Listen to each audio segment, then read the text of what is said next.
안녕하세요. 갈보리교회 박현수 목사입니다. 오늘도 하나님께서 새로운 은혜를 주실 것을 기대하면서 하나님의 말씀을 묵상한 것을 잠깐 나누려고 합니다. 간단하게 우리 주일날 말씀 나눴던 것처럼 베레아 사람들이 이 하나님의 말씀을 성경을 날마다 상고할 때 믿는 사람들이 많아졌다라고 이야기하고 있는데, 우리가 주님의 말씀을 그렇게 날마다 상고하고 묵상하고 주님의 은혜를 구할 때 하나님께서 세상을 이길 힘을 또 우리가 삶을 승리할 수 있는 믿음을 우리에게 주시리라 기대해 봅니다. 매일 성경 순서에 따라서 에스겔 38장 1절에서 23절 말씀을 묵상을 했습니다. 전체 내용은 마곡에 있는 로스와 메섹과 두발의 왕 곡이라는 그 인물이 광풍같이 이스라엘을 공격해 올 것이다 라고 얘기를 하고 있고요. 하나님께서 곡과 그 군대를 멸하실 것이다, 완전히 멸하실 것이다 라는 이 말씀으로 이제 주어져 있습니다. 제가 이 말씀을 읽으면서 생각했던 것은 이제 곡이라는 이 왕이 이스라엘을 광풍같이 공격해 오는 시기에 대한 겁니다. 평안할 때 그렇게 할 것이다 얘기를 합니다. 하나님께서 이제 에스겔을 통해서 주신 말씀이 이제 그렇게 얘기를 하죠. 8절에 여러 날 후 말년에 내가 명령을 받고 그 땅 곧 오래 황폐하였던 이스라엘 산에 이르리니 그 땅 백성은 칼을 벗어나서 여러 나라에 모여 들어오며 이방에서 나와 다 평안히 거주하는 중이라. 네가 올라가되 너와 내 모든 때와 너와 함께한 많은 백성이 광풍같이 이르고 구름같이 땅을 덮으리라. 이스라엘 백성이 평안할 때 그렇게 공격해 갈 것이다 이렇게 얘기를 하고요. 또 이제 곡이 스스로 마음에 악한 마음을 품고 이야기하는 내용이 이제 또 이렇게 나옵니다. 말하기를 내가 평원의 고을들로 올라가리라. 성벽도 없고 문이나 빗장이 없어도 염려 없이 다 평안히 거주하는 백성에게 나아가서 물건을 겁탈하여 노략하리라 이렇게 얘기를 하죠. 또 이제 한 번 더 이야기가 나옵니다. 인자야 너는 또 예언하여 곡에게 이르기를 주 여호와께서 이같이 말씀하시기를 내 백성 이스라엘이 평안히 거주하는 날에 네가 어찌 그것을 알지 못하겠느냐? 네가 고국 땅 북쪽 끝에서 많은 백성 곧 말을 탄 무리와 능한 군대와 함께 오되 구름이 땅을 덮은 같이 내 백성 이스라엘을 치러 오리라. 이스라엘 백성이 평안할 때 그렇게 올 것이다 이렇게 얘기를 하죠. 그러니까 곡이 지금 이 마곡에 있는 로스와 메섹과 두발의 왕 곡이라고 이제 표현이 되고 있는데, 이 곡과 마곡은 나중에 이제 요한계시록 20장에 가면 이 7절 8절에 이렇게 나와 있습니다. 천년이 참에 사탄이 그 옥에서 놓여 나와서 땅의 사방 백성 곧 곡과 마곡을 미혹하고 모아 싸움 붙이리니 그 수가 바다의 모래 같으리라. 그러니까 사탄이 놓여서 마지막 날에 이렇게 마지막 전쟁을 치르게 될 때 곡과 마곡을 이렇게 유혹해서 곡과 마곡을 미혹하고 모아서, 그러니까 이게 근데 이렇게 모아서 전쟁을 치를 것, 싸움을 붙일 거다라고 얘기를 하는데 그 수가 굉장히 많다라고 얘기를 합니다. 그러니까 마지막 날에 있을 어떤 하나님의 백성을 미혹하고 유혹하고 영적인 전쟁을 치르게 할 그런 존재들로 곡과 마곡이 이렇게 예언이 되고 있는 거죠. 오늘 말씀에도 그 8절에 보면 여러 날 후 말년에라고 얘기를 합니다. 이제 이렇게 마지막 때를 암시하는 그런 얘기를 하죠. 그러니까 사실 우리가 마지막 때를 살고 있습니다. 예수님께서 승천하시고 난 후에 예수께서 다시 오실 날, 그날 사이를 이제 우리가 살고 있는데, 이 사이를 사실은 종말의 때라고 얘기를 하죠. 그러니까 예수님께서 승천하시고 난 후부터 이 하나님의 백성들은, 예수님 믿는 자들은 지금이 종말의 때라고 생각을 하고 살아왔고, 이렇게 서신서들을 보면 이 사람들이 지금이 종말의 때다라고 생각하고 이야기했던 그런 내용들을 많이 볼 수 있습니다. 그러니까 우리가 지금 그때도 마찬가지고 지금도 같은 시간이죠. 하나님께는 하루가 1000년 같고 1000년이 하루 같다라고 말씀을 하고 있는데, 지금 이게 뭐 2000년이 지나서 굉장히 긴 시간이라고 생각을 하지만 이 모든 시간이 사실은 예수께서 승천하시고 다시 오시기 전까지 그 종말의 때를 우리가 사실은 살고 있습니다. 지금 그래서 이때 지금 어떤 일이 벌어지고 있냐면, 곡과 마곡이 믿는 사람들을 미혹하고 하나님을 믿는 믿음에서 떨어지도록 하는 그 영적인 싸움이 지금 일어나고 있다는 얘기죠. 그게 뭐 이렇게 누구는 제 3차 대전 뭐 이렇게 얘기를 하고 또 누구는 이게 적그리스도가 온 게 뭐 이렇게 누구 이렇게 네로 황제 또 지금은 또 어디 누구 뭐 김정은이라고 얘기를 하는 사람도 있고 중국 누구라고 얘기를 하는 사람도 있고 뭐 이제 그런데 어떤 그런 아주 이렇게 겉으로 드러나는 이런 것보다 지금 현재 우리 안에서 일어나고 있는 영적인 싸움들 이게 전부 다 곡과 마곡과의 싸움이라고 생각할 수 있을 것 같습니다. 근데 이 곡이 언제 이스라엘 백성 하나님의 백성을 치러 오느냐 하면 평안할 때 그렇게 옵니다. 참 이렇게 시사하는 바가 있다고 생각을 합니다. 우리가 아무 문제가 없고 아무 문제 없이 잘 살고 있을 때 평안할 때 그때 곡이 공격해 옵니다. 그 공격은 우리를 넘어뜨리게도 하는 그런 공격일 수도 있지만 이 공격의 궁극적인 목적은 뭐냐면 하나님을 믿는 믿음으로부터 떨어지게 하는 거거든요. 그러니까 하나님 없이도 살 수 있을 것 같이 생각하게 되면 그러면 하나님으로부터 떨어져 나갑니다. 그게 평안할 때죠. 평안할 때는 마치 하나님 없어도 잘 살 수 있을 것 같습니다.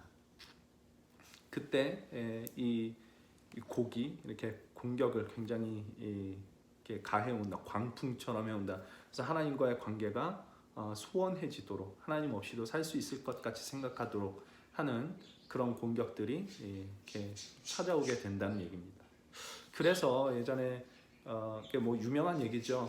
C.S. 루이스가 고통의 문제라는 책에서 쓴 이 문구인데 고통은 귀머거리 세상을 깨우기 위한 하나님의 확성기입니다. 제가 처음에 읽을 때 참 이렇게 정말 그렇구나라는 이렇게 생각 머리를 탁 치면서 이렇게 읽었던 건데 그렇습니다. 고통이라는 거는 이제 뭐 여러 가지 어려운 상황들이 우리에게 어려운 상황들이 닥쳐올 때 우리가 느끼는 것들이 이제 고통이지 않습니까? 그런데 그 고통은 사실은 좋지 않습니다. 우리가 느끼기에 너무 싫고 피하고 싶은 건데 그런데 그게 하나님의 손길이라는 얘기죠. 하나님의 손길일 수 있다는 거죠.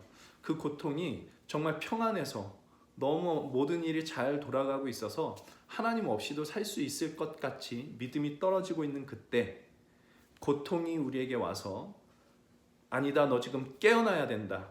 하나님 없이 살 수 있는 존재가 아니다라는 것을 끊임없이 알려주려고 이렇게 찾아오는 하나님의 손길, 이것이 고통일 수 있다라고 얘기를 하고 있습니다. 그래서 사실 이게 생각해 보면 참 감사한 겁니다. 우리가 이렇게 감사함으로 받으면 버릴 것이 하나도 없다라고 이제 성경이 이야기를 하는데 고통마저도 사실은 하나님의 손길이고 모든 것들이 이 하나님께로 나를 이렇게 돌이키게 하시고 하나님을 믿는 믿음 안에서 살게 하려고 하시는 하나님의 손길이다라는 것을 생각을 해보면 참 감사한 일이지 않을까 이런 생각을 해봅니다. 그래서 pain is God's megaphone to rouse the deaf world라고 하는데 귀머거리 세상을 깨우기 위한 하나님의 확성기라고 얘기를 하는데 지금 우리가 겪고 있는 어려움, 지금 뭐 코로나 바이러스를 비롯해서 모든 우리가 겪을 수 있는 어려움들이 사실은 하나님의 손길, 하나님께로 돌이키게 하는 하나님의 손길이라는 것을 알기만 하면 그 안에서 지금 우리가 꼭 평안하게 살 수 있는 것이 아무 문제 없이 사는 것이 좋은 것이 아니고 거기에 어쩌면 곡과 마곡의 공격이 굉장히 광풍처럼 몰아치고 있는데 그것을 눈을 떠 보게 하는 그래서 하나님을 붙들게 하는 그런 하나님의 손길로 우리가 받으면 정말 오늘 우리가 하루를 살아가면서 겪는 아픔 속에서도 이것이 하나님의 손길이지 이게 나를 하나님께로 돌이키게 하는 하나님의 손길이지라는 이 믿음을 갖고 그것을 바라볼 수만 있다면 우리가 정말 믿음 안에서 승리하는 삶이 가능해지지 않을까 이런 생각을 해봅니다. 그래서 예수님을 믿으면 문제가 사라지는 게 아니라 오히려 문제가 더 생길 수도 있습니다. 왜냐하면 그 문제 가운데서 우리 하나님께로 돌이키고 예수 그리스도의 십자가를 더 붙들고 그렇게 살아가는 그 길을 우리에게 그 길로 인도하는 그런 일이 일어날 수 있기 때문에 그래서 모든 것이 정말 하나님의 손길이다라는 이 속에서 살아갈 수만 있다면 우리가 정말 이렇게 승리할 수 있지 않을까라는 생각을 해봅니다. 그리고 이 곡과 그 군대를 하나님께서 멸하신 이유를 또 23절에 보면 내가 여호와인 줄을 그들이 알리라 이렇게 얘기를 하거든요. 이같이 내가 여러 나라의 눈에 내 위대함과 내 거룩함을 나타내어 나를 알게 하리니 내가 여호와인 줄을 그들이 알리라. 그러니까 하나님께서 하시는 모든 일들이 하나님이 누구신지를 알리시는 겁니다.